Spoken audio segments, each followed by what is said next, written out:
Gen Z की क्रांति से निकला न्यू नेपाल 5 मार्च को नई सरकार चुनने जा रहा है। बदली परिस्थिति में हो रहे चुनाव में मुद्दों से लेकर राजनीतिक दलों और मतदाताओं की प्राथमिकताओं में भारी बदलाव दिखाई दे रहा है।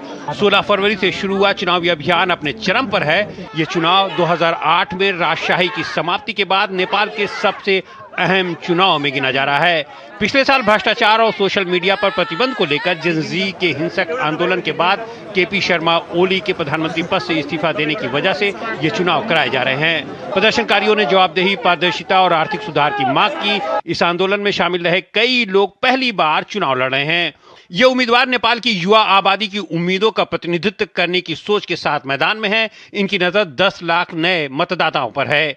मुख्य दावेदारों में काठमांडू के 35 साल के पूर्व मेयर बालेंद्र शाह शामिल हैं, जिन्हें बालेन के नाम से जाना जाता है। वो आरएसपी यानी राष्ट्रीय स्वतंत्र पार्टी के टिकट पर पूर्व प्रधानमंत्री केपी शर्मा ओली के खिलाफ झापा 5 से ताल ठोक रहे हैं। पूर्व टेलीविजन प्रस्तोता रवि लामिछाने ने 2022 में आरएसपी का गठन किया। पिछले चुनाव में पार्टी ने बेहतरीन शुरुआत की थी। रैपर से राजनीतिक बने बालेन की युवाओं में अच्छी पकड़ मानी जाती है।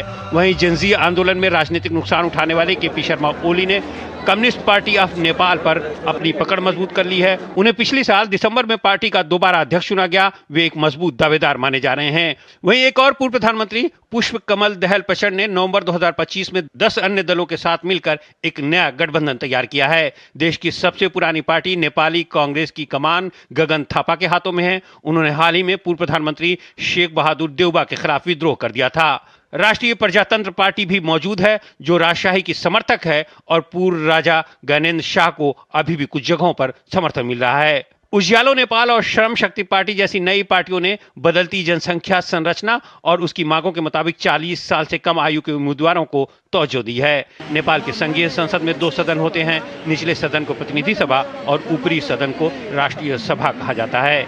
प्रतिनिधि सभा भारत के लोकसभा की तरह ही है। असली शक्ति इसी के पास होती है। प्रतिनिधि सभा में कुल 275 सीटें हैं। 165 सीटों पर फर्स्ट पास द पोस्ट यानी सीधे मतदान, जबकि 110 सीटों पर अनुपातिक मतदान प्रणाली के जरिए चयन किया जाता है।